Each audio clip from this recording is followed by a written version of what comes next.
আমরা তো ভূমিকা দেখছি না। একা পারবেন না, তাহলে রাজনৈতিক দল অন্যদেরকে নিয়ে করবেন, সেটা তারা করছে না। সরকার যে অবাধ সুষ্ঠু নিরপেক্ষ নির্বাচন দিতে পারবে এইটা সরকারকে দেখাতে হবে, দৃশ্যমান করতে হবে। সদিচ্ছা সরকারের থেকে, আমাদের থেকে, আমরা তো বাস্তবায়ন করতে পারবো না যদি জনগণের সাথে না থাকে। গত সরকারের সময় যে নির্বাচনগুলো হয়েছিল, একটা নির্বাচনও অবাধ সুষ্ঠু নিরপেক্ষ হয়নি। প্রিয় দর্শক, আসসালামু আলাইকুম। অন্তর্বর্তী সরকারের ভূমি এবং বেসামরিক বিমান পরিবহন ও পর্যটন মন্ত্রণালয়ের উপদেষ্টা এম হাসান আরিফের মৃত্যুতে গভীর শোক প্রকাশ করে শুরু করছে আজকের মাই টিভির 50 মিনিটস অনুষ্ঠান। আপনারা জানেন, সপ্তাহে 2 দিন শনি রবিবার এই অনুষ্ঠানটি নিয়ে আমরা হাজির হই আপনাদের সামনে। আমাদের চারপাশে ঘটে যাওয়া সমসাময়িক বিষয়গুলো নিয়ে আলোচনা করি। আলোচনার জন্য আজ সঞ্চালনার দায়িত্বে আমি আছি এস এম তানভীর, এবং আমাদের সাথে দুজন অতিথি আছেন স্টুডিওতে। পরিচয় করে দেবো আপনাদের সাথে। প্রথমে আছেন রুহিন হোসেন প্রিন্স, সাধারণ সম্পাদক, বাংলাদেশের কমিউনিস্ট পার্টি সিপিবি। এরপরেই আছেন ডাক্তার মোহাম্মদ মিজানুর রহমান, সাধারণ সম্পাদক, গণফোরাম। আপনাদের দুজনকেই মাই টিভির 50 মিনিটস অনুষ্ঠানে স্বাগত। আমরা আলোচনায় ফিরতে চাই। আজকে আলোচনা করতে চাই সমসাময়িক রাজনীতিক প্রেক্ষাপট, বাংলাদেশের নির্বাচন, সবকিছু মিলে আসলে শুরু করতে চাই জনাব রুহিন হোসেন প্রিন্স আপনাকে দিয়ে। বর্তমানে বাংলাদেশের রাজনৈতিক প্রেক্ষাপট কেমন দেখছেন, কিভাবে বিশ্লেষণ করবেন? ধন্যবাদ আপনাকে। আপনি শুরুতে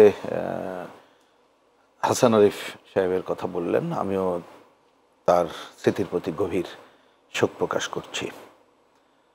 আসলে রাজনৈতিক পরিস্থিতি বা এখনকার পরিস্থিতি যদি বলেন, এই অন্তর্বর্তীকালীন সরকারের যে 4 মাসের বেশি সময় হয়ে গেল, তাতে যেভাবে মানুষ আশা করেছিল, আমি দেখছি দিন যত যাচ্ছে সব মিলায় আশাহতের ঘটনাই বেড়ে চলেছে। এটা কোনো সুখবর না। সুখবর না, তার 2টা দিক দিয়ে আমি বলতে চাই। একটা হচ্ছে বাস্তব কারণে, আর একটা হচ্ছে একটা যেহেতু গণ অভ্যুত্থানের মধ্য দিয়েই আমরা এই সরকার গঠন করেছি, তাইলে মানুষের যে আকাঙ্ক্ষা, এবং গণ অভ্যুত্থানে অসংখ্য মানুষ জীবন দিয়েছে, আহত হয়েছে, তাদেরও আকাঙ্ক্ষা এইটাও বাধাগ্রস্ত হচ্ছে। এবং এই অনেক কিছুই একটা প্রশ্নবোধক, বিশেষ বিশেষ প্রশ্নবোধক চিহ্ন সামনে চলে আসছে, যেটা কাঙ্ক্ষিত না। এবার ছোট ছোট করে যদি বলি, দেখেন, একটা অন্তর্বর্তীকালীন সরকার, তার তো একটা দৈনন্দিন রেগুলার কাজ করা দরকার। তা সেটা তো 2টা কাজ চোখের সামনে চলে আসে। কারণ আগে যেহেতু একটা ফ্যাসিস্ট কর্তৃত্ববাদী স্বৈরাচারী শাসক ছিল, যারা সাধারণ মানুষের আয় বাড়াইতে পারে নাই, কমিয়ে দিয়েছে, দুর্নীতি লুটপাট অবাধ করেছে, জিনিসপত্রের দাম ছিল আকাশচুম্বী। কিন্তু এই সময় আপনি দেখবেন জিনিসপত্রের দাম কমে নাই, বরঞ্চ অনেক ক্ষেত্রে বেড়ে গেছে। আর একটা খুবই খারাপ চিত্র আমি বলবো, যেটা হয়তো আলোচনার একটু পেছনে থাকছে, যে আমাদের দেশে উৎপাদিত জিনিসের তো উৎপাদন মূল্যের উপরে নির্ভর করে যে বাজারে কি হবে। চাঁদাবাজি, দুর্নীতি, সেটা তো সেকেন্ড টার্ম। মানে উৎপাদন যদি ব্যয় কমে, তাহলে চাঁদাবাজি, দুর্নীতি দূর করতে পারলে কম মূল্যে সরবরাহ করতে পারবো।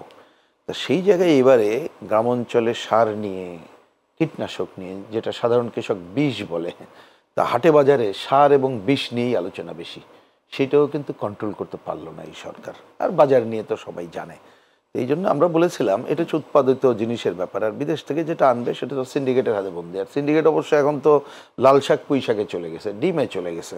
এই পুরোটা ভাঙতে পারে নাই। তার মানে সংস্কারের যে কথা বলছে, প্রথম সংস্কার হওয়া দরকার ছিল বাজার ব্যবস্থার, সেটা একেবারেই অনুচ্চারিত রয়ে গেছে। এটি একটি দিক। আইন শৃঙ্খলা পরিস্থিতি, অন্য বিষয়, এগুলো বহুল আলোচিত, ওইটা আমি বিস্তারিত নাই বা গেলাম সময়ের বিবেচনায়। আর একটা বিষয় দাঁড়াচ্ছে, যেহেতু এটা অন্তর্বর্তীকালীন সরকার, তার তো অনেক কাজ ইচ্ছা করলেও করতে পারবে না, ইচ্ছা করলেও দীর্ঘ সময় থাকতে পারবে না। তাহলে একটা বড় কাজ হচ্ছে যে কতকগুলো বিগত সরকারের সময় এবং অনেক দিন ধরে আমাদের কতগুলো প্রতিষ্ঠান ধ্বংস হয়ে গেছিল, তাহলে সেইগুলো রিবিল্ড করার জন্যে, বা রিবিল্ড বলাটাও ভুল, একসময় তো ভালো তো সংগঠন ছিল না, তাহলে সেটা গড়ে তোলার জন্য কি কি করা যায়।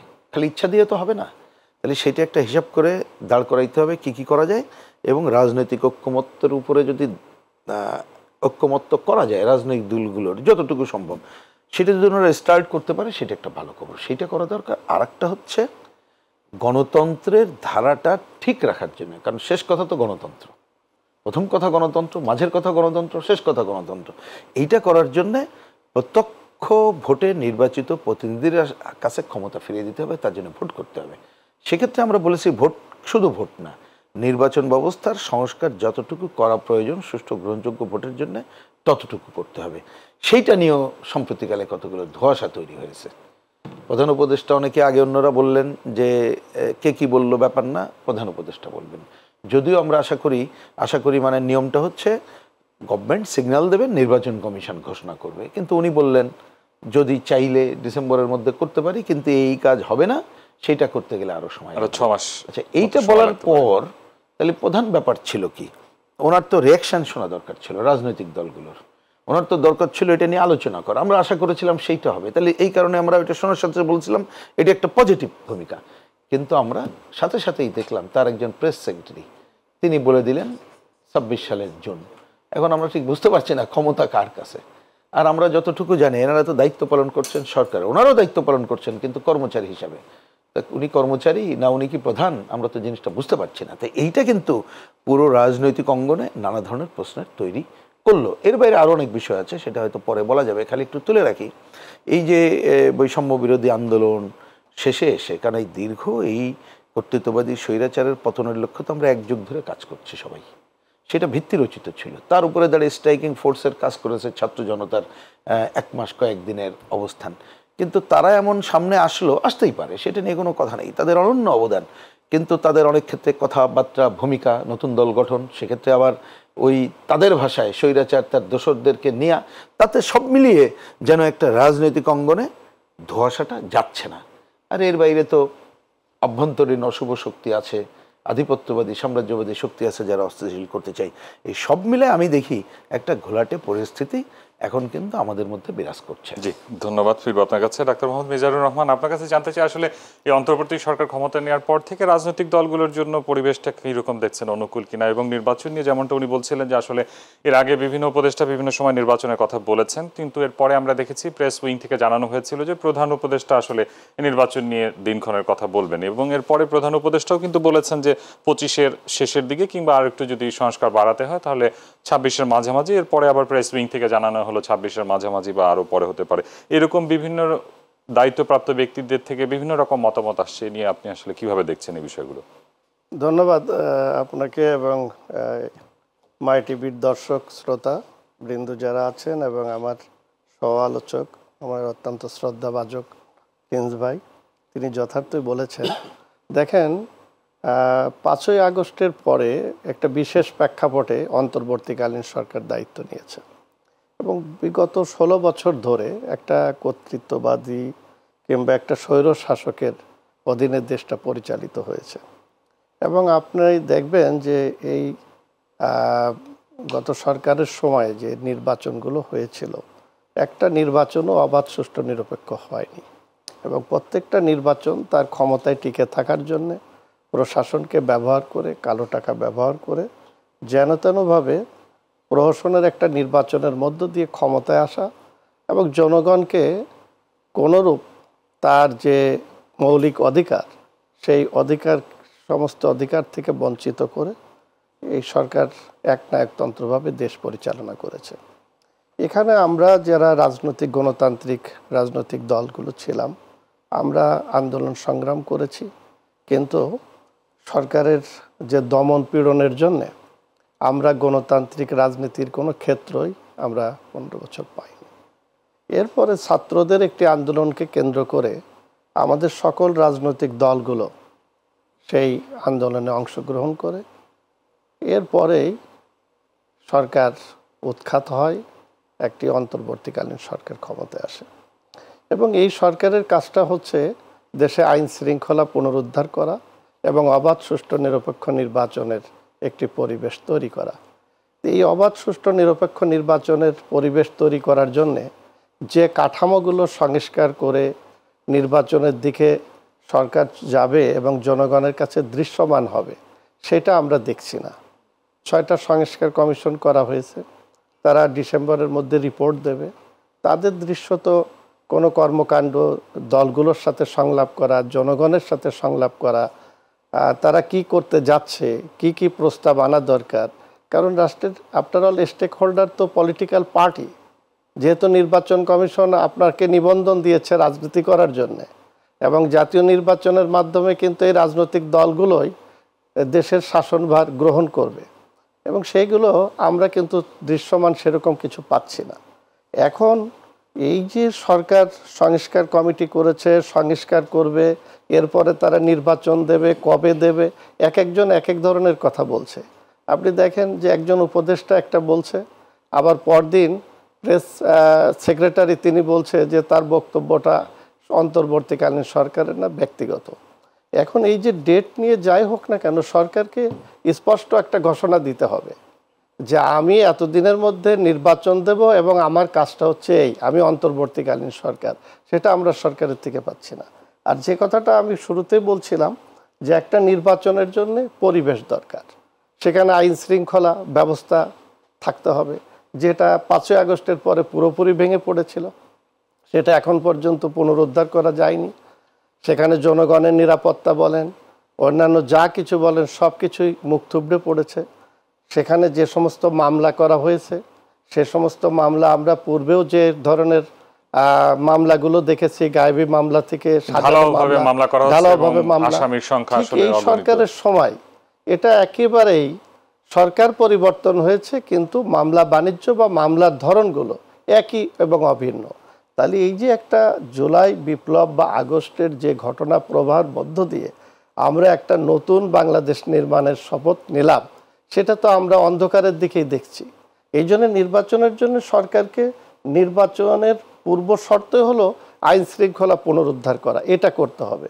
দ্বিতীয়ত জেলা প্রশাসন যারা নির্বাচনের সাথে যুক্ত থাকবে, তাদেরকেও নির্বাচন কমিশনের সঙ্গে কিভাবে আনবে, এটা নির্বাচন কমিশনের যে সংস্কার যেটা, সেইটার মধ্যে আমরা দেখতে পারবো যে সেইটা যদি না হয়, যেন তেনভাবে একটা নির্বাচনের ঘোষণা দিলেন, তাহলে আগের মতো এরকম নির্বাচন হবে। আমার মনে হয় প্রিন্স ভাই বলবেন, তার তো অনেক অভিজ্ঞতা আছে, সেটা যে এই সরকার শুধু নির্বাচনের রোডম্যাপ দিলেন, একটা ঘোষণা দিলেন, কিন্তু অবাধ সুষ্ঠু নিরপেক্ষ নির্বাচন হবে না।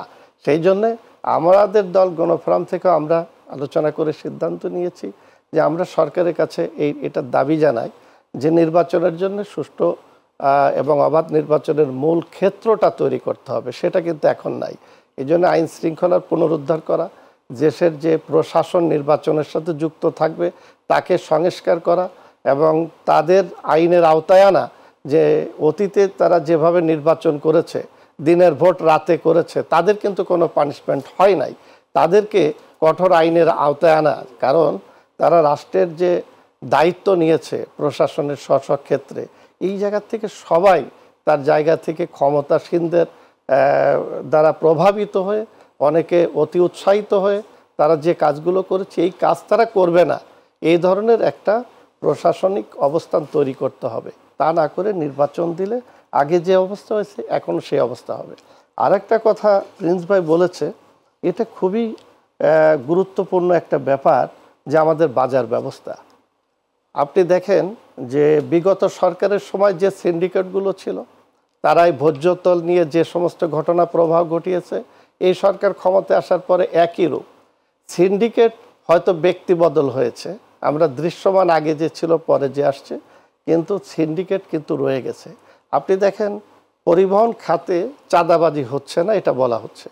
তো সরকার যদি এটা নিয়ন্ত্রণ করতে পারে, তাহলে আমার পরিবহন সেক্টরে আগে যেগুলো চাঁদাবাজি হতো, একটা ট্রাক বিভিন্ন জায়গা থেকে ঢাকায় ঢুকতে যে খরচ ছিল, এখন তো খরচ কমে যাওয়ার কথা, কিন্তু প্রতিদিনই দ্রব্যমূল্যে বাড়ছে।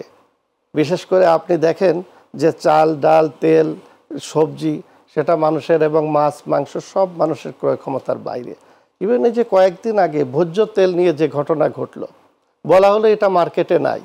যখন সরকারের মন্ত্রী উপদেষ্টা বসলেন এবং তাদেরকে 8 টাকা করে বাড়িয়ে দিলেন, এবং 1 ঘন্টার মধ্যে বাজারে তেল অ্যাভেলেবেল হয়ে গেল। তারপরে সরবরাহ আসলে সেই পরিমাণ এখনো বাজারে হয়নি। আপনার কাছে ফিরবো আবারও জনাব রহিন হোসেন প্রিন্স। আসলে দ্রব্যমূল্যের যে কথাগুলো বলছিলাম আমরা, সরকার কিন্তু বিভিন্নভাবে চেষ্টা করছেন, বিভিন্ন পণ্যের কিন্তু শুল্ক কর, বিভিন্ন ধরনের কর কমিয়ে দেওয়া হয়েছে, কিছু কিছু পণ্যের কর বাতিলও করা হয়েছে। সাম্প্রতিক আমরা দেখছি চালের দাম অনেকটা বেড়েছে, কেজি প্রতি প্রায় 10 টাকার মতো বেড়েছে, যেটা বলা হচ্ছে বস্তা প্রতি 500 টাকা। আসলে তো এই সিন্ডিকেটগুলোকে ভাঙা যাচ্ছে না কেন? এখন আসলে এর পিছনে অশুভ শক্তিগুলোকে আমরা কেন নিবারণ করতে পারছি না? না, ধন্যবাদ আপনাকে। আমি এই যে আলোচনাটা তুললেন, আমি বলি যে এইটাই তো আলোচনা হওয়ার দরকার। প্রসঙ্গক্রমে আমি ওই আলোচনায় যাওয়ার আগে বলছি, আপনি যেটা তুললেন স্রেফ এই প্রশ্ন, মানে এই রকমের আরো ধরে ধরে আলোচনা হওয়া দরকার। এমনকি এই যে সংস্কার নিয়ে কথা, আমি জান ভাই যথার্থই কথাগুলো কথা বলেছেন। ধরুন আজকে যদি উনি যেটা বললেন ওনার কথা বলি, যে ভালো নির্বাচনের ক্ষেত্র তৈরি করতে হবে, নাহলে তো নির্বাচন ভালো হবে না, এই ব্যাপারে আমরা সবাই একমত। তাহলে এইটা কি আলোচনার টেবিলে আনতেই পারলাম না, মানে অন্যান্য আলোচনা এত বেশি ব্যস্ত থাকলাম। এই আলোচনা করলে হতো কি, ধরুন দর্শক যেটা শুনছেন ফিডব্যাক পেলে আমরাও আমাদের কোনো ত্রুটি হলে কাটায় তুলে আমরা একটা ভালো পথ দেখাতে পারতাম আলোচনাটা। এবার আমি ওটাকে কংক্রিট করি। প্রথম কথা, তেল নিয়ে একটু কথা বলি। আপনি যেটা বললেন, আমি একটু উল্টা কথা বলেই আর কি, কথাটা একটু অ্যাগ্রেসিভলি বলছি নানা বিবেচনায়। আপনি যে বললেন নানা চেষ্টা বলছে, আমি বলছি 1 নম্বর চেষ্টা করছে না, চেষ্টা করলেও ভুল চেষ্টা করছে। কথাটা খুবই হয়তো গুরুতর হলো, আমি তাও বলে দিই কেন কেন। এবার প্র্যাকটিক্যালটা বলি। এই যে 8 টাকা বাড়ার কথা বললেন, তারপরে বাজারে নাই, আপনিও তো বললেন। আমার দোকানদার কি বলে, আমি আপনাকে দোকানদারের কথা বলি, আমি তাত্ত্বিক কথা গেলাম না। দোকানদাররা আমাকে বলেছে, টেলিভিশনে অন এয়ারে আমি বলে দিচ্ছি, বলছে যে দেখেন আমরা কিন্তু শুনেছি মালিকরা 24 টাকা বাড়াইতে চাই লিটারে, যতদিন পর্যন্ত এটা না হচ্ছে এই সরবরাহ সাধারণ হবে না। তাহলে কথা আপনি বিবেচনা করেন। আচ্ছা, আরেকটা তথ্য বলি। আপনি দেখবেন বাজারে, আপনি যান, ওই যে নর্মাল যে ক্যানের 5 লিটার পাওয়া যায়, এটা পাচ্ছেন না। কিন্তু ওই একই কোম্পানি সিঙ্গাপুর অমুক জায়গাতে তথাকথিত আমদানির নামে নতুন কি কি, এগুলো আমি বুঝি না, এক্সপার্ট উনি কিছুটা বুঝতে পারেন। দেখা গেল যেটা নর্মালি 800-900 টাকা, যেটা ওইটা আপনি 1800, 1900, 2000 টাকায় কেনেন, আপনি কিন্তু পাবেন। এবং একটা নতুন মার্কেট তৈরি করলো ওরা, আপনাকে ওই তেল খাওয়ানোর জায়গাটা চলে গেল। তার মানে এই যে সিন্ডিকেট ব্যবসায়ীরা জনগণের পকেট কাটা এবং পকেট ভারির এই ধারা অব্যাহত রাখলো। তো আমরা 3টা কাজের কথা বলেছিলাম, হচ্ছে না কেন? ছোট করে বলি। এক, যে কথা আমি আগে বলেছি, প্রথম হচ্ছে দেশের সব জিনিসের উৎপাদন খরচ কমাইতে হবে। ধান, আপনি উৎপাদন খরচ তো কমাইতে হবে, নাহলে তো ধরে নেন উৎপাদন খরচ বাড়লে আপনি আরও বেশি দাম দিতে হবে। আমি সিন্ডিকেটের পরে আসছি। তাহলে যার জন্য বলছি, এটা করতে গেলে আপনার সারের দাম কম লাগবে, বীজের দাম কম লাগবে, বিষ কীটনাশকের দাম কম লাগে, পানির খরচ, বিদ্যুতের খরচ কম করতে হবে। ক্লিয়ার? তো আপনি এইটুক যে কি কমাইতে পেরেছেন না এই সময় বেড়েছে। আমি দায়িত্ব নিয়ে বলছি, আমি গত বছর আলুর ক্ষেতে নিজে দেখে এসেছি ঠাকুরগাঁয়ে। এবার ফোন করে বললো যে ভাই গতবারে যে দামে আলু বেচছি এইবার সেই দামে বেচলে পোষাবে না, খরচ এই পরিমাণ বেড়ে গেছে। আমি ব্যাখ্যা দিচ্ছি না সময়ের অভাবে। তাহলে আপনি প্রথম ফেল করছেন, এটা আগে করা দরকার। তাহলে আপনাকে ওইটা করতে হবে। ফেল করছেন বলে আমি বাতিল করছি না, ওই কাজটা করতে হবে। দ্বিতীয়ত হচ্ছে এই যে চাঁদাবাজি অমুক টমুক ভাঙার কথা উনি বলেছেন, এইগুলো করতে গেলে আমরা বলেছি অনেকদিন ধরে ওইখানে একটা উৎপাদক সমবায় লাগবে, যেখানে উৎপাদন করছে, আর বিভিন্ন জেলা সদরে একটা ক্রেতা সমবায় করেন, যেটা কিন্তু আমাদের বলা আছে, সংবিধান ও অর্থনৈতিক ক্ষেত্রে বলা আছে। তাহলে উৎপাদক সমবায়েরা, মানে উৎপাদন যারা করে, তারা তাদের লাভজনক দাম যদি ওইখানে বিক্রি করে, আর আপনি চাঁদামুক্তভাবে যদি নিয়ে এসে এখানে বিক্রি করতে পারেন, তাহলে দেখবেন উইন উইন সিচুয়েশন। আমরাও কিন্তু তুলনামূলকভাবে কম দামে কিনতে পারলাম, সেটা হয়নি। এগুলো হচ্ছে দেশীয় উৎপাদনের ক্ষেত্রে। এবং আপনি প্রয়োজন উৎপাদন বাড়াবেন, আরও প্রণোদনা দেবেন। প্রসঙ্গক্রমে একটা তথ্য না বলে পারছেন, এটা নিশ্চয়ই আপনারা আলোচনা হয়তো ওভারলুক করে গেছে। আমাদের পেঁয়াজের বীজে কিন্তু আমরা প্রণোদনা দেই। এইবার এক্ষেত্রে 1 কোটি টাকার উপরে ভর্তুকি দিয়ে যে বীজ দেওয়া হয়েছিল, 34 লক্ষ মেট্রিক টনে 34 লক্ষ পেঁয়াজ উৎপাদকের ওইখানে 95% পেঁয়াজ উৎপাদন হয় নাই, মানে কি বলে এটাকে, চারাই গজায়নি। তাহলে ক্ষতি হয়েছে। তাহলে এইটাকে আপনাকে তো দেখতে হবে, এইরকম জায়গাগুলো আরও দেখে দেখে আপনাকে কারেক্ট করতে হবে। এই আরও যে উৎপাদক সমবায়, ক্রেতা সমবায় বললাম। আরেকটা হচ্ছে কিছু জিনিস আমদানি করি, এটা এখনও কেনা জানে যে 5-6টা ব্যবসায়ীর কাছে জিম্পি। সেক্ষেত্রে আমরা বলেছিলাম আলটিমেটলি দক্ষ এবং দুর্নীতিমুক্ত হবে রাষ্ট্রীয় ক্ষেত্রেই এইটা আমদানি করতে হবে। শুল্ক আপনি কমাবেন, কোনো অসুবিধা নেই, সেটা করবেন, কিন্তু দেখবেন যাদের শুল্ক কমাচ্ছেন ওই লাভ কিন্তু জনগণ পাবে না। আমি কথা বলছি, এটা অতীতের অভিজ্ঞতা, আপনার অভিজ্ঞতা আরও বেশি আছে, পাবে না। কিন্তু যদি রাষ্ট্রীয় উদ্যোগে আপনি আনতে পারতেন, আর 2 টাকার যদি করতেন, ফুল রেশনিং চালু থাকলো, ন্যায্য মূল্যের যোগান চালু থাকলো, তাহলে দেখবেন ওই তেল যেটা এখন লুকিয়ে রেখেছে, ওই তেল সামনে আসতো, দামও বেশি নিতে পারতো না। তা আমরা মনে করি যে আমাদের যা বুঝ, যে এইটুক কাজ না করলে কিন্তু হবে না। তা দেখেন এই কাজও করতে পারলাম না। এবং এর থেকে আমি যে কথা বললাম, আরও যদি অন্যান্য পয়েন্ট থাকে আলোচনা করে সেইটা আমরা যে নির্ধারণ করে আগাবো, সেই দিকেই যেতে পারছি না। সেইটা যদি না যেতে পারেন, ওই যে নির্বাচনের কথা আসছে, আমি একটু লিঙ্ক করে বলি। ধরেন যদি গভর্নমেন্টের এরকম একটা হজবরল অবস্থা চলতে থাকে, আপনি কি একটা ভালো নির্বাচন করতে পারবেন? আপনি নির্বাচনের যে সংস্কার করার কাজ, সেটা কি করতে পারবেন? পারবেন না। তাহলে শেষ বেলা এটা কি, এই সুযোগ নেবে খারাপ শক্তি, অথবা আপনি জোর করে একটা নির্বাচন করতে যাবেন, তখন আলটিমেটলি সংস্কারের কাজটা করতে পারবেন না, আরও ক্ষতি হবে বলেই আমরা দেখতে পাচ্ছি। ডাক্তার মোহাম্মদ মিজানুর রহমান, আপনার কাছে ফিরতে চাই। যেমনটা আমরা শুনছিলাম জনাব রহিন হোসেন প্রিন্সের কাছে, আসলে যে মানুষের যে দ্রব্যমূল্য নিয়ে যে ভোগান্তি, এছাড়াও আইন শৃঙ্খলা পরিস্থিতি নিয়েও কিছুটা অভিযোগ আছে। সব মিলে আসলে যে সংস্কার কমিশন করা হয়েছে এবং এই সংস্কার কমিশনের কার্যকলাপ নিয়ে এবং নির্বাচন কেন্দ্রিক যে অগ্রসর হচ্ছে এই সংস্কার কমিশনগুলো, এগুলো কার্যকলাপ নিয়ে আপনার মূল্যায়ন কী? না দেখেন, বিশেষ করে এই 5ই আগস্টের পরে এই সরকার দায়িত্ব নেওয়ার পরে আমরা বিশেষ করে সকল রাজনৈতিক দল এবং জনগণ এই সরকারকে সমর্থন দিয়েছে। তো একটি অন্তর্বর্তীকালীন সরকারের কাজের তো একটা সীমা রেখা আছে, কারণ রেগুলার সরকারের মতন নির্বাচিত সরকারের মতন তো সে না। তো আগে যেরকম তত্ত্বাবধায়ক সরকার ছিল 3 মাসের মধ্যে একটা নির্বাচন দেওয়ার বিধান তার ছিল, কিন্তু এই সরকারের কোনো সময়সীমা দেওয়া হয়নি। কিন্তু তার কাজটা হচ্ছে একটি অবাধ সুষ্ঠু নিরপেক্ষ নির্বাচন দেওয়া।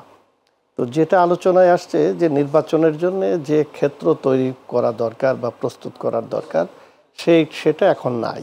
আইন শৃঙ্খলা ভেঙে পড়েছে, এটা পুনরুদ্ধার করা দরকার। পাশাপাশি অবাধ সুষ্ঠু নিরপেক্ষ নির্বাচন করার জন্যে আপনার যে সংস্কারগুলো দরকার সেটাই হচ্ছে আমাদের কাছে জরুরি বলে আমরা মনে করি। অন্যগুলো না, আপনি সংবিধান ফেলে দেবেন বা অমুক করবেন ইত্যাদি, এগুলো নিয়ে পক্ষে বিপক্ষে নানান ধরনের বিতর্ক আছে। এখন অবাধ সুষ্ঠু নিরপেক্ষ নির্বাচনের জন্য নির্বাচন কমিশন সংস্কার কমিটি করা হয়েছে। তারা কি করছে আমরা জানি না। আমরা জানি যে সেখানে কিছু ভালো লোক, দক্ষ লোক তারা দায়িত্ব নিয়েছেন, এবং তাদের প্রস্তাবটা যদি আমরা হাতে পাই তাহলে আমরা বলতে পারবো যে অবাধ সুষ্ঠু নিরপেক্ষ নির্বাচনের জন্য যে প্রস্তাব, সেই প্রস্তাবটা যথার্থ কিনা। দ্বিতীয়ত, এই সরকারের সদিচ্ছা থাকতে হবে সেটা বাস্তবায়ন করার জন্য, কারণ রাজনৈতিক দল এবং জনগণ তাকে ম্যান্ডেট দিয়েছে যে আপনি অবাধ সুষ্ঠু নিরপেক্ষ নির্বাচন করবেন, আপনার প্রতি আমাদের সমর্থন আছে। এখন সেটা বাস্তবায়ন করার ক্ষেত্রে যদি তারা গড়িমসি করে কিংবা তাদের দক্ষতার যদি ঘাটতি থাকে, তাহলে কিন্তু আমরা আবার পিছনে ফিরে যাব। এই প্রসঙ্গে একটা কথা আমরা বলি, সেটা সবসময় প্রিন্স ভাই বিভিন্ন সময় বলেন, আমরাও সেটা বলি, কারণ আমরা যে 3টা সুযোগ পেয়েছি, অতীতে 2টা সুযোগ ছিল। একটা মুক্তিযুদ্ধের মাধ্যমে আমরা স্বাধীনতার পরে যে সুযোগটা পেয়েছিলাম, সেখানে কিন্তু আমরা গণতন্ত্র, আইনের শাসন যা দরকার ছিল আমরা কিন্তু সেখানে পাইনি। এরপরে 90-এর গণ আন্দোলন যেটা হয়েছিল, সেখানেও এই গণ আন্দোলনের ফসল আমরা যেটা পেয়েছিলাম, 91 তত্ত্বাবধায়ক সরকারের অধীনে অবাধ সুষ্ঠু নিরপেক্ষ নির্বাচন হয়েছিল। কিন্তু তারপরে আমরা কেন ব্যর্থ হলাম? সেই ব্যর্থটা হচ্ছে যে 3 জোটের যে রূপরেখা প্রণয়ন করা হয়েছিল 90-এ, এবং সরকার যাওয়ার পরে সেই কমিটমেন্টগুলো কেউ রাখে নাই। এই 3 জোটের রূপরেখা বাস্তবায়ন করতে না পারার কারণেই আপনার এই 15 বছরে একটি ফ্যাসিস্ট সরকারের আমরা চরিত্র লক্ষ্য করেছি, এবং সেখানে গণতন্ত্র বলেন, আইনের শাসন বলেন, ভোটাধিকার বলেন, সব কিছু নিয়েই আমরা পিছনে পড়ে গিয়েছি এবং আমাদেরকে আন্দোলন সংগ্রামে রক্ত দিতে হয়েছে। যার কারণে 5ই আগস্টের অভ্যুত্থানের পরে একটি সরকারকে উৎখাত করা হলো এবং একটা নতুন বাংলাদেশ নির্মাণের একটা সুযোগ তৈরি হলো। তো এখন এই সরকার এর দক্ষতা নিয়ে ইতিমধ্যে প্রশ্নবিদ্ধ হচ্ছে। যদি অবাধ সুষ্ঠু নিরপেক্ষ নির্বাচন করতে হয়, তাহলে পরে তো সরকারের দক্ষতা থাকতে হবে। আপনি যে সংস্কার কথা বলছেন, এখন সংস্কারের জন্য তো প্রস্তাব আসবে। এখন আমার যেটা সন্দেহ হয় যে সরকার সেই সংস্কার বাস্তবায়ন করার জন্য কতটুকু দক্ষতা রাখবে, কতটুকু আন্তরিকতা রাখবে, কিংবা আন্তরিকতা থাকলেও সেটা বাস্তবায়ন করতে আদৌ পারবে কিনা। কারণ যে অবস্থায় চলছে সেই অবস্থাতে আমরা ভালো কিছু দেখছি না। এই যে 4 মাস যা আমাদের অতীত হয়ে গেল, এই জায়গায় এত বড় সমর্থন থাকার পরেও সরকারের কর্মকাণ্ড নিয়ে কিন্তু প্রশ্ন ওঠা শুরু করে দিয়েছে। যেমন বাজার ব্যবস্থা বলেন, অর্থনৈতিক ক্ষেত্রে তো আরও নাজুক অবস্থা। আপনি দেখেন ব্যাংকগুলো দেউলিয়া হয়ে গেছে এবং সেই জায়গায় ডলারের দাম বাড়ছে, পাশাপাশি দেশের একটা বিরাট অংশ শেয়ার বাজারের সাথে যুক্ত, এবং সেই শেয়ার বাজারে শুধু ধস নেমে যাচ্ছে, এবং সেখানে যাদেরকে নিয়োগ দেওয়া হয়েছে তারাদের নিয়েও প্রশ্ন উত্থাপন হয়েছে, তারাও শেয়ার বিজনেসের সাথে বা নানার সাথে ভাবে যুক্ত রয়ে গেছে, এরকম প্রশ্ন উঠছে। আমি জানি না, কিন্তু আমার কথাটা হলো যে এই সরকারের সময় এসে আমরা শেয়ার বাজারকে কেন চাঙ্গা করতে পারছি না, কেন আরও অধপতনে চলে যাচ্ছে? কারণ এক সময় তো দরবেশরা এখান থেকে হাজার হাজার কোটি টাকা দিয়ে চলে গেছে, এখন তো আর আপনার দরবেশরা নাই, তাহলে শেয়ার বাজারের এ ধরনের অধপতন হচ্ছে কেন? দুই হচ্ছে ডলার সংকট। আপনি দেখেন যে এখন 127 টাকার উপরে এরকম কম বেশি খুচরা বাজারে 127 টাকার মতো, কিন্তু ব্যাংকে আসলে 120 টাকাই এখন আমি বাইরের যেটা পাচ্ছি, ব্যাংকে গেলে তো আমাকে বলা হচ্ছে ডলার নাই, এলসি করতে পারছে না ব্যবসায়ীরা। আমি শিল্পের সাথেও কিছু যুক্ত আছি, আমি দেখছি যে তারা এলসি করতে পারছে না, তো এখন বলছে ডলার নাই। এখন আপনি রিজার্ভ করার জন্যে যদি আপনি এলসি করতে না দেন, ব্যবসায়ীদের যদি সুযোগ সুবিধা না দেন, তাহলে তো আরও সংকটে পড়ে যাবে দেশ। এই জায়গায় এখন সংস্কার আপনি করবেন, কতটুকু করবেন এবং কত দ্রুত সময়ের মধ্যে করবেন, সেইটা আপনাকে দেখতে হবে। আমলাতান্ত্রিক জটিলতার মধ্যে পড়ে যদি সময় ক্ষেপণ হয়, তাহলে তো এই সরকার স্থিতিশীল হবে না এবং এই সরকার নির্বাচনও দিতে পারবে কিনা আমাদের সন্দেহ আছে। এই জন্য সরকারের দক্ষতা বাড়ানো এবং সরকারকে কঠোর হতে হবে এবং সংস্কারের নামে যে কথা বাজারে চলছে, এই সংস্কারের কার্যক্রমগুলো দৃশ্যমান হতে হবে। আমরা যাতে আস্থা রাখতে পারি যে না, এগুলো হচ্ছে এবং এতদিনের মধ্যে একটা অবাধ, সুষ্ঠু, নিরপেক্ষ নির্বাচন এই সরকার দিতে পারবে। আমি বারবার এই কথাটা বলি যে শুধু নির্বাচন হলে হবে না, এই সরকার যে অবাধ, সুষ্ঠু, নিরপেক্ষ নির্বাচন দিতে পারবে, এইটা সরকারকে দেখাতে হবে, দৃশ্যমান করতে হবে। নাহলে তো আমি যেন তেন নির্বাচনে অংশগ্রহণ করতে চাই না। জি, ধন্যবাদ জনাব রহিম হোসেন প্রিন্স। আমরা যেমনটি আলোচনা করছিলাম আসলে সংস্কার কমিশনগুলো নিয়ে, সংস্কার কমিশন নির্বাচন কেন্দ্রিক আসলে অনেক কিছু সম্পৃক্ত, যেমনটা আপনার ভোটার তালিকা হালনাগাদ করা থেকে শুরু করে আইন শৃঙ্খলা বাহিনীর সংস্কারের একটা বিষয় আছেই। কারণ বলা হচ্ছে যে বিগত সরকার আমলগুলোতে আইন শৃঙ্খলা বাহিনীকে দলীয়করণ করা হয়েছিল এবং এগুলো নিয়ে কাজ হচ্ছে আসলে। তো সংস্কার কমিশন যে কার্যকলাপগুলো নির্বাচনের দিকে কতটুকু অগ্রসর হতে পারলো। আরেকটা বিষয় আমরা দেখেছি যে আসলে জনপ্রশাসন সংক্রান্ত একটা সংস্কার কমিশনে আমরা দেখলাম যে সেখানে ছাত্র প্রতিনিধি দেওয়া হয়েছে এবং ছাত্র প্রতিনিধির সাথে সাংবাদিকদের একটা বাকবিতণ্ডার বিষয় হয়েছিল। তো সেখানে আসলে প্রশ্ন আসছে যে যাদেরকে ছাত্র প্রতিনিধি দেওয়া হচ্ছে, অবশ্যই তারা দেশের এই অন্তর্বর্তী সরকারের যে বিষয়টি আমরা দেখছি, তাদের অবদান অনস্বীকার্য এবং তাদের অভ্যুত্থানের মাধ্যমেই কিন্তু আমরা এই পরিবর্তনটা পেয়েছি। তবে যেই যাদেরকে দেয়া হচ্ছে তাদের সাথে আসলে এই বিষয়ে অভিজ্ঞতা আছে কিনা, কিংবা কিভাবে তাদের আসলে নিয়োগ দেওয়া হচ্ছে? না, দুই তিনটা বিষয়। প্রথমে আমি একটু নির্বাচন সংস্কার পয়েন্টগুলো বলি। দেখেন, ওনারা তো প্রথমে কতগুলো কমিটি করেছেন। আমরা এটা নিয়ে ইচ্ছা করেই এটা নিয়ে যদি বলেন কোনো মন্তব্য করতে চাইনি। তার মধ্যে তো করতে যেয়ে বিশেষ করে সংবিধান সংস্কার প্রথমে যাকে দায়িত্ব দেওয়া হলো, এটা পরিবর্তন করলো, এটা নিয়ে আমরা কথা বলেছি। ওটা আমরা যখন প্রধান উপদেষ্টার সাথে দেখা হয়েছে তখনও কথা বলেছি, আমাদের লিখিত বলা হয়েছে। এবং এই কথা আমি আবার রিপিট করছি, যেটা উনি বলেছেন এবং তার সাথে আমরা ঐক্যমত্য থাকি আমাদের কমিউনিস্ট পার্টি এবং বামজোট। লিখিত ওনাকে বলেছি, সুষ্ঠু গ্রহণযোগ্য নির্বাচনের জন্য যতটুকু সংস্কার করা দরকার ততটুকু সংস্কার করেই আপনি কাজটা করেন। তাহলে প্রথমে এটা মনে রাখতে হবে। আমি আগেও বলেছি, উনি একটা জায়গায় ওনার সাথে আমাদের অন্ততপক্ষে কথায় ঐক্যমত্য হয়েছে। কি রাখবেন জানি না, এই জন্য আমি অনিয়ারে কথা বলছি। যখন আলোচনা উঠলো যে সংস্কারে এত আলোচনা, সবাই তারা যদি করে, শুরুতে রাজনৈতিক দলগুলোর সাথে কথা বলছে না, তাহলে কি করে এটা সমাধান করবেন? তার সমাধান একটা হলো পারস্পরিক আলোচনায়, যে ধরেন সংস্কার কমিটি তারা একটা আলোচনা করার পরে রাজনৈতিক দলগুলোর সাথে কথা হলো। কথা বলার পরে দেখা গেল যে তারা 100টা সংস্কারের কথা বলেছে, কিন্তু রাজনৈতিক দলগুলো ঐক্যমত্য হলো 10টা। কথা হলো ওনারা 10টা গ্রহণ করবেন। আর যদি দেখেন এটা ওনার ভাষা, প্রধান উপদেষ্টার কথা বলছি, যে যদি উনি দেখেন আর 4-5টা আছে সামান্য একটু পার্থক্য, এটা নিয়ে উনি কথা বলার চেষ্টা করবেন। কথা বলে ঐক্যমত্য হলে গ্রহণ করবে, নাইলে হবে না, নাইলে 10টাই হবে। এখন এই যে 10টা হবে, সেইটা তো তাহলে রাজনৈতিক দলগুলোর সাথে সেই আলোচনাটাই তো শুরু হইল না। আপনি কি করবেন এখন? ওই যে কাকে দিছে বললেন, ওইটা নিয়ে আমি মন্তব্য করতে চাই না। আমিও দেখলাম সাংবাদিক বন্ধুদের সাথে, এখানে সিনিয়র সাংবাদিকরা আছে, যে ধরনের কোশ্চেন তুললো, আমি হলে ভাই তুলতে পারতাম না, কারণ আমারও তো অভিজ্ঞতা নাই। স্বাভাবিক, এক এক জায়গায় তো আমরা হলেও এত আমাদের যারা ওই এক্সপার্ট তাদেরকে এখানে দায়িত্ব দেবো আলোচনা করার জন্য। আমরা শোনার পরে মন্তব্য করব, কারণ আমি একটা রাজনীতি কর্মী বলেই সব কিছুতে আমি কি সব জানতা হয়ে গেছি? Not that. কারণ এটা তো যার যার জায়গা তারা করবে, তারপরে আমরা জনগণের পক্ষে কোন ধরনের কাজ করার কথা সেই কথাটা বলবো। তা আপনি সবচেয়ে প্রথম সংকট হলো ওনারা ডিসিশন নিলেন রাজনৈতিক দলগুলোর সাথে আলোচনা করবেন না, করবেন অনেক পরে। তা আমি তো এটা এখন আগেও বলেছি, এটা তো কালক্ষেপণ। এই কালক্ষেপণই ক্ষতি হবে, যেটা উনিও বললেন, আদৌ এই ধরনের কাজে হাত দিতে পারবেন কিনা, কারণ অন্য সংকটের মধ্যে থাকলে কিন্তু পারবেন না। এটা হচ্ছে প্রধান সংকট। দ্বিতীয়ত এর মধ্যে নির্বাচন নিয়ে যেটা আপনি বললেন, দেখেন আমরা অনেকদিন ধরে বলে আসছিলাম যাকে নির্বাচন ব্যবস্থা সংস্কারের প্রধান দায়িত্ব সহ দেওয়া হয়েছে, আমরা এটা ধন্যবাদ জানিয়ে বলেছিলাম যে ওনার সাথে আমরা কিন্তু দীর্ঘদিন ধরে নির্বাচন ব্যবস্থা সংস্কারের কাজ করি। তো ওনার জন্য এত সময় দরকার ছিল না।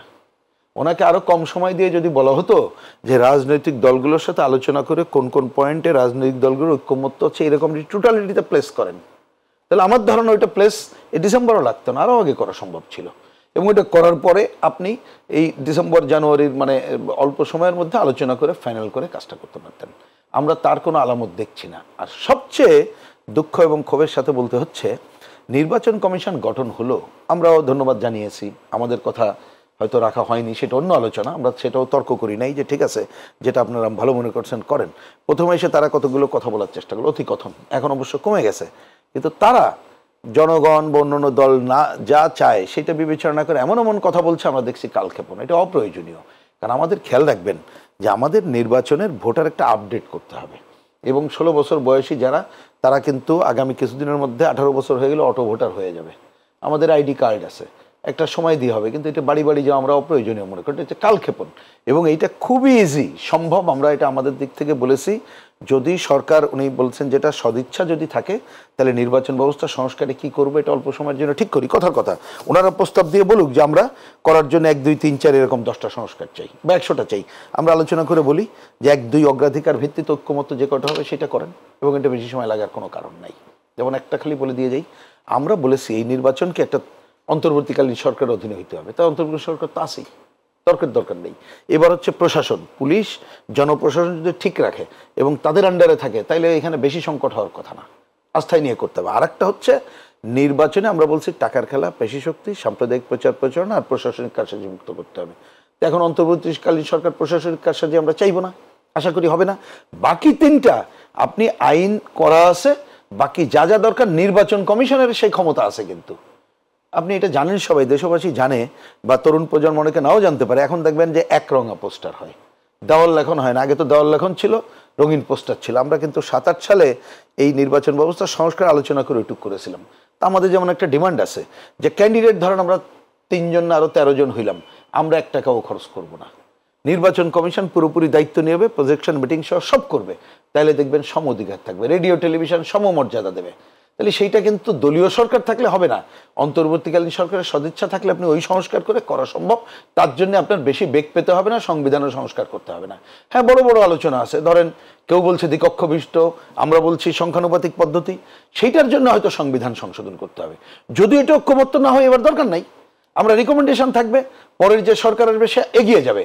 তার মানে আমরা দেখতে পাচ্ছি যদি সরকারের সদিচ্ছা থাকে, অন্য কোনো উদ্দেশ্য না থাকে, অন্য উদ্দেশ্য বলতে আমি ব্যাখ্যা দিচ্ছি না যে কোনো তারা দীর্ঘায়িত না যদি করতে চায়, দীর্ঘায়িত করতে চাইলে অপশক্তি সুযোগ পাবে, তারা যদি কিংস পার্টি করতে না চায়, মানে এই তো সাধারণ বিষয়, বা তারা বিদেশি কারোর এজেন্ডা যদি বাস্তবায়ন না করতে চায়, তারা যদি গণ অভ্যুত্থানের যে আকাঙ্ক্ষা এই আকাঙ্ক্ষাকে ধারণ করতে চায়, তাহলে দেরি না করে অনতিবিলম্বে দ্রুততার সাথে যতটুকু সংস্কার করে সুষ্ঠু গ্রহণযোগ্য নির্বাচন করা সম্ভব সেই কাজ করতে হবে। আর রাজনৈতিক দলগুলোকে আস্থায় না নিলে ওই সংস্কারও করতে পারবে না, দ্রব্যমূল্য কমানো, আইন শৃঙ্খলার পরিস্থিতি কোনোটাই কিন্তু আলটিমেটলি কাজ হবে না। বরঞ্চ আমি শুরুতে যেটা কথা বলেছি সেটি আবার রিপিট করছি, কারণ ওই দায় কিন্তু রাজনৈতিক কর্মী হিসেবে আমাদের ঘাড়ে পড়বে। এই গণ অভ্যুত্থান কিন্তু প্রশ্নবিদ্ধ হবে, যেটা আমরা চাই না প্রশ্নবিদ্ধ হোক। বারবারই বলা হচ্ছে যে আসলে এই সরকারকে কোনোভাবে ফেল করতে দেওয়া যাবে না, এরকম বিষয়গুলো। এবং আপনারা যে সংস্কারের বিষয়গুলো বলছেন, আসলে এই সংস্কারগুলো নিয়ে রাজনৈতিক দলগুলো আলোচনা একমত হয়েছে কিনা বা ঐক্যমতের যে বিষয়টা ছিল সেগুলোতে ঐক্যমতে পৌঁছেছেন কিনা, আসলে যে নির্বাচনের আগে এই বিষয়গুলো এই সংস্কার প্রয়োজন। ফিরতে চাই ডাক্তার মোহাম্মদ মিজানুর রহমান, আপনার কাছে আসলে যেমনটা আমাদের বলছিলেন রহিন হোসেন প্রিন্স, নতুন পার্টি করা হচ্ছে কিংস পার্টি কিংবা জাতীয় নাগরিক কমিটি বা ছাত্রদের মধ্যে থেকে রাজনৈতিক দল গঠন করার যে বিষয়গুলো, এই বিষয়গুলোকে আপনারা পুরনো রাজনীতিবিদ বা পুরনো রাজনৈতিক দল হিসেবে কিভাবে স্বাগত জানাচ্ছেন? আসলে না, দেখেন, একটি গণতান্ত্রিক রাষ্ট্রে একটি রাজনৈতিক দল করার সবারই অধিকার আছে এবং এই ব্যাপারে আমাদের কোনো দ্বিমত না। কিন্তু এখন যে কথাগুলো আলোচনায় আসছে যে একটি রাজনৈতিক দল বা শক্তি আদৌ কি সরকারের ছত্রছায়া হচ্ছে কিনা, এগুলো নিয়ে আলোচনায় আসছে। আরেকটা কথা আসছে, আপনি বলেছেন যে এই ছাত্ররা বা ছাত্রদের এই আন্দোলনের ফসল এটা। হ্যাঁ, ছাত্ররা আন্দোলনটা শুরু করেছিল, তারা কোটা ব্যবস্থা সংস্কার নিয়ে তারা আন্দোলনটা শুরু করেছিল। কিন্তু এক পর্যায়ে যখন পাখির মতো মারা শুরু করলো গত সরকার, তখন কিন্তু এটা ছাত্রদের থাকে নাই, রাজনৈতিক দল হিসাবে এবং সামাজিক এবং যাদের দায়বদ্ধতা আছে বিবেকের, প্রত্যেকেই রাস্তায় নেমে আসে। এবং প্রিন্স ভাইয়ের মনে আছে নিশ্চয়ই যে সেদিন ৩ তারিখ ছিল, ৩ আগস্ট, আমরা পল্টন মোড়ে প্রথম সিপিবি তারা একটা খুব বড় জমায়েত করে তারা একদম পল্টন মোড়েই ফ্লাইওভারের নিচেই তারা সমাবেশ করে বক্তব্য রাখছিল।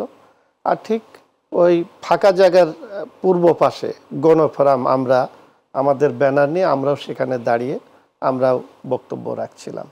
সেই সময় পুলিশ এবং সরকারের যে সমস্ত বাহিনী তখন তারা যে অ্যাগ্রেসিভ ছিল, তারা কিন্তু আমাদেরকে ঘিরে রেখেছিল, আমাদেরকে তুলে নিয়ে যেতে পারত। এবং প্রতিদিনই সিপিবি তারাই করেছে, আমরা করেছি। অপরদিকে আইনজীবীরা, আমাদের ব্যারিস্টার সারা হোসেন সহ, তারা প্রতিদিন সকালে আদালতে গিয়েছে, হাইকোর্টে যে তারা মামলা করেছে যাতে এদেরকে গুলি করে মারা না হয় সে ধরনের নিশ্চয়তা, যাদেরকে গ্রেপ্তার করেছে তাদেরকে যাতে ছেড়ে দেওয়া হয় এইভাবে তাদেরকে জামিনের জন্য আইনি লড়াই করেছে। তার মানে সকল রাজনৈতিক দলগুলো তখন মাঠে নেমে গিয়েছে এবং আইনজীবীরা, পেশাজীবীরা প্রত্যেকের জায়গা থেকে এই আন্দোলনকে সমর্থন দিয়েছে, শক্তি জুগিয়েছে এবং শেখ হাসিনার সরকারের এক দফা দাবিতে সবাই মাঠে নেমেছে। এর প্রেক্ষিতেই সরকার ভীত সন্ত্রস্ত হয়ে পড়ে। সুতরাং এই কথা বলার সুযোগ নেই যে শুধু ছাত্ররাই আন্দোলন করেছে এবং এই আন্দোলনের স্টেক হোল্ডার শুধু ছাত্ররা, এটা কিন্তু বলার সুযোগ নেই। এখন পরিবর্তিত পরিস্থিতিতে যে কাজটা ঘোলাটে বেশি করেছে সেটা আমার মনে হয় প্রধান উপদেষ্টা, কারণ তিনি বলেছেন যে ছাত্ররা আমাকে নিয়োগ দিয়েছে।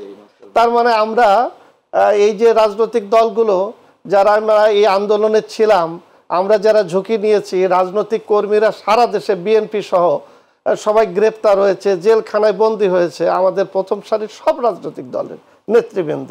তাহলে তাদেরকে তো প্রধান উপদেষ্টা অস্বীকার করে ফেললেন এবং বললেন যে এটার মাস্টার মাইন্ড একজনের নামই বলে ফেললেন তিনি আমেরিকাতে যেয়ে এবং প্রকাশ্যে মিডিয়ার সামনে। তাতে করে কি হলো, রাজনৈতিক দলগুলোকে এই আন্দোলন থেকে তাদেরকে বা তাদের যে অবদান সেটাকে কিন্তু অস্বীকার করা হলো, সেটার কিন্তু রেসপেক্ট এই সরকারের কাছ থেকে আসে নাই।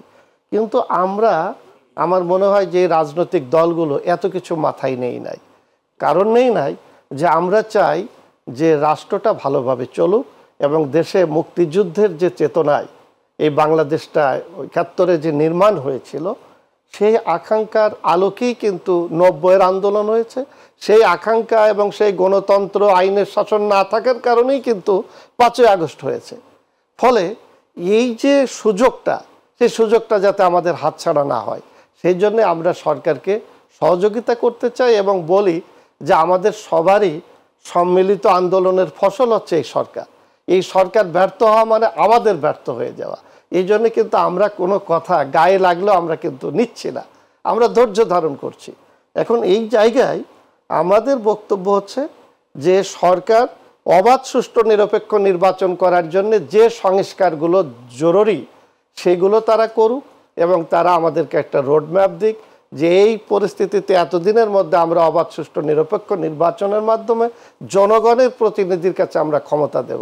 কারণ আপনার মনে আছে যে সংবিধানে কিন্তু একটা কথা স্পষ্টই তো বলা যে রাষ্ট্রের মালিক জনগণ। তো জনগণ কিভাবে মালিক হয়? জনগণের মালিক হয় অবাধ, সুষ্ঠু, নিরপেক্ষ নির্বাচনে তার ভোটাধিকার প্রয়োগের মধ্য দিয়ে। তো এই ভোটাধিকার প্রয়োগ তো ছিল না, যার কারণেই তো বারবার ৯০ হয়েছে, বারবার এই ৫ই আগস্টের মতন ঘটনার অবস্থা তৈরি হয়েছে। এটা তো আমরা একটা রাষ্ট্রে ৫৩ বছর পরে আর হতে দিতে পারি না। এবার আমাদের যেই তাজা প্রাণগুলো গিয়েছে, শুধু ছাত্র না, আপনি দেখেন শ্রমিকদের জীবন গিয়েছে, আপনি দেখেন রিক্সা চালকের জীবন গিয়েছে, রাজনৈতিক কর্মীর জীবন গিয়েছে। তো সবার জীবন দিয়ে আমরা একটা অন্তর্বর্তীকালীন সরকার পেয়েছি। এই জন্য আমাদের বক্তব্যটা হচ্ছে যে না, এখানে রাজনীতি করার সুযোগ সবার আছে। একটা রাজনৈতিক দল তারা তৈরি করতেই পারে, কিন্তু সেই দলটি যাতে সরকারের প্রশ্রয় কোনো অসৎ উদ্দেশ্যে যাতে তাদের কর্মকাণ্ড পরিচালিত না হয়, এটা পরিষ্কার কথা। তারা দল করুক, আমরা তাদেরকে অভিনন্দন জানাবো, আমরা একসাথে মাঠে কাজ করব, একটা স্বাধীন রাষ্ট্রে দল করার অধিকার তার আছে। কিন্তু সেই দলটি আমাদের মতো গণতান্ত্রিক চরিত্র নিয়ে কথায়, আচার আচরণের জন্য বহিঃপ্রকাশ পায়, এটাই আমাদের আকাঙ্ক্ষা, আর অন্য কিছু না। জি, ধন্যবাদ জনাব রুহিন হোসেন প্রিন্স। আপনি কিভাবে স্বাগত জানাবেন আসলে ছাত্রদের নতুন দলগুলোকে?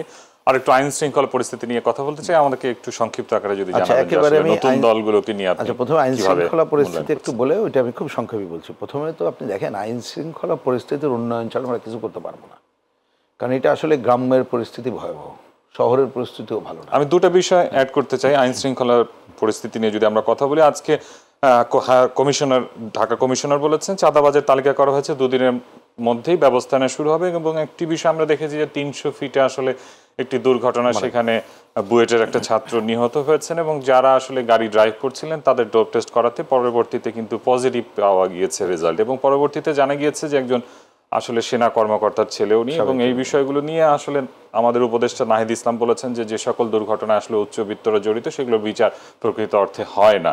তো এই সব মিলায় আসলে আমরা যদি বর্তমান আইন শৃঙ্খলা পরিস্থিতি মূল্যায়ন কিভাবে করবো? আরেকটা বিষয় আমরা দেখলাম যে কেরানীগঞ্জে একটা ব্যাংক ডাকাতির ঘটনা ঘটলে, এবং সেখানেও কিন্তু ছোট ছোট তিনজন, একজনের বয়স মনে হয় 22 বছর, আরো 18 বছরের নিচে। তো এই যে তরুণ সমাজের যে অপরাধ প্রবণতা এখন আমরা যেটা দেখছি, এটা কিভাবে মূল্যায়ন করবো আসলে, বা বর্তমান অবস্থায় কি বলতে পারি? আমি ওই তো বললাম, ছোট করে বললে ধরেন একটা এই ধরনের অভ্যর্থনের পরে প্রথমে কিছুদিন তো একটা সংকট থাকেই, এটা নিয়ে অস্বীকার করছি না, কিন্তু দ্রুততার সাথে, ক্ষিপ্রতার সাথে আপনি যদি পুরো উন্নয়নের জন্য রাষ্ট্র সরকার ভূমিকা না রাখে, তাহলে আর কি চলতে থাকবে? তারই ফল। এইখানে খালি চাঁদাবাজদের তালিকা করে কিন্তু এটি পারবেন না, ইচ্ছা করলেও পারবেন না। পুরো যে বাহিনী, আমি বলছি যে এই যে পুলিশ বাহিনী, আমাদের আইন শৃঙ্খলা যে বাহিনী আছে, তাদেরকে কনফিডেন্সে নিতে হবে এবং এলাকার জনগণের সম্পৃক্ততা বাড়াইতে হবে। এইটা ছাড়া আপনি পারবেন না, এবং ধীরে ধীরে আগানোর জায়গা করতে হবে। সেম একই সাথে প্রশাসনকেও করতে হবে। আপনি দেখেন, আমি তো ওই যে কথাটা বললাম যে আপনি দেখেন কোনো একটা বিপদে পড়লে গ্রাম অঞ্চলে এখন কি থানায় যায় কোনো কিছু পাবে না, আপনি যান বিভিন্ন অফিসে যান, এনার্কি চলতেছে, দুর্নীতি লুটপাট কিন্তু অব্যাহত আছে, দায়িত্ব কেউ নেয় না। আপনি সচিবালয় থেকে শুরু করে বিভিন্ন জায়গায় যান, তাহলে আপনি সেইটা তো আনার ক্ষেত্রে ভূমিকা নিতে হবে। আমরা তো ভূমিকা দেখছি না, একা পারবেন না, তাহলে রাজনৈতিক দল অন্যদেরকে নিয়ে করবেন, সেটা তারা করছে না। সুতরাং এই অবস্থা চলতে থাকলে কি ঘটবে জানেন? প্রসঙ্গক্রমে বলি, যে উনি বললেন না যে আগে না দরবেশ ছিল, এখন কি হলো? আলটিমেটলি নতুন দরবেশ সৃষ্টি হবে। শুনে রাখেন কথাটা। আপনি এই যে দেখলাম আজকে পত্রিকায় দেখলাম যে আমাদের বণিক সমিতি, আগের মেম্বাররা নতুন নতুন মেম্বার হচ্ছে। তা আপনি যদি এইরকম চলতে থাকে, দেখবেন নতুন ওই ধরনের আরও ডাকাত তৈরি হবে। আপনি ব্যাংক, হ্যাঁ এক গ্রুপ দখল করছিল, এখন পাল্টা দখল হোক বা জেনুইন লোক হোক, আপনি খোঁজ নেন, আমাদের কাছে তথ্য আছে, এগুলো আরও সামনে আমরা আনবো, যে ওই পানামা কেলেঙ্কারিতে যাদের নাম ছিল বহু লোক এখানে এসে কিন্তু দখলদারিত্বের জায়গায় যাচ্ছে। তা সব তো ধোয়া তুলসী পাতা হয়ে যায়? Not that. ধরুন আগে প্রশাসনে যারা ছিল, অনেককে হয়তো রাজনৈতিক প্রতিহিংসা বশত তাকে সরিয়ে দিয়েছে, কিন্তু দুর্নীতি লুটপাটের জন্য তো অনেককে সরিয়ে দিয়েছে। আপনি যাচাই বাছাই না করে যদি গণভাবে চিন্তা করেন, তাহলে সংকট তৈরি হবে। সুতরাং এই সংকটগুলো কিন্তু আমরা দেখতে পাচ্ছি যে রয়ে যাচ্ছে। কারণ এইটা আপনি যদি না কাটাইতে পারেন, তাহলে কোনো দিকে আপনি যেতে পারবেন না। নতুন রাজনৈতিক দল করার ব্যাপারে পরিষ্কার করে বলি, আমাদের দেশে রাজনৈতিক দল করার অধিকার সবার আছে, যে কেউ করুক। আমরা তো নিঃসন্দেহে, যদি আমি কথাটা বলছি, যদি আমরা দেখি, কারণ আমাদের যেহেতু কমিউনিস্ট পার্টি একটা রাজনীতি আছে, মুক্তিযুদ্ধের পক্ষে থাকে, যদি অসাম্প্রদায়িক থাকে, গণতান্ত্রিক দল থাকে, অবশ্যই স্বাগত জানাবো। কিন্তু একটা রাজনৈতিক দল হলো মুক্তিযুদ্ধ বিরোধী, সাম্প্রদায়িক, নিশ্চয়ই তাকে স্বাগত জানাইতে পারবো না, তার হয়তো অধিকার আছে। এইটুকু হচ্ছে কথা। দ্বিতীয়ত আমি জোর যেটা দিতে চাই, সেটা আমি আমার দলের মধ্যে এবং অন্যদেরকে, দেখুন আমরা অনেকদিন ধরে আমাদের তরুণ প্রজন্ম, যাদের সংখ্যা এখন অনেক বেশি, তারা রাজনীতি বিমুখ ছিল। এইবার এই আন্দোলনের মধ্য দিয়ে তারা রাজনীতি সচেতন হওয়ার প্রচেষ্টা নিচ্ছে। আমি খুশি হব, এমনকি আমার দলে যদি তরুণ প্রজন্ম আনতে পারি, ওনার দলে আনতে পারেন, এবং নতুনরা যদি ওই আন্দোলনকারী প্রকৃতদেরকে নিয়ে তাদের যে আকাঙ্ক্ষা, গণতন্ত্রের আকাঙ্ক্ষা, স্বৈরাচার উচ্ছেদের আকাঙ্ক্ষা, বৈষম্য মুক্তের আকাঙ্ক্ষা, সেই কাজ করার জন্য যদি দল করে, তাহলে বোধহয় আমাদের সাথে একাত্ম হবে। সেইটা না করে কিংস পার্টি করলে, ওই যে দেখলাম রিসেন্টলি মিটিংয়েই তাকে কিন্তু যে সমস্ত যে স্বৈরাচারকে আমরা বাদ দিতে চাই, 90-এর পরে যেটা চেয়েছিলাম যে এই স্বৈরাচারকে কোনো দল প্রশ্রয় দেবো না, 3 জোটের রূপরেখায় লিখেছিলাম, শাসকরা কিন্তু বাদ দেয়নি। আর কিংস পার্টি করতে গেলে যদি ওই প্রকৃত ছাত্রদেরকে বা তরুণদেরকে না আনতে পারে, তখন অবধারিতভাবে তাদের কাছে যেতে হবে। সেইটা গেলে এইটা কোনো কে স্বাগত জানালো না জানালো কিছু আসা যাবে না, সেটা দেশের কল্যাণে হবে না। বরঞ্চ আমি ক্ষতির কথাটা, দুইটা কথা বারবার বলি, তিনটা কথা বলি। তার মধ্যে প্রধান যে যারা নিহত হলো তাদের এই রক্তদান বৃথা যাবে, মনে হবে যেন কিছু হলো না। আহত হলো তারা আরও বেশি ডুকরে কাঁদবে।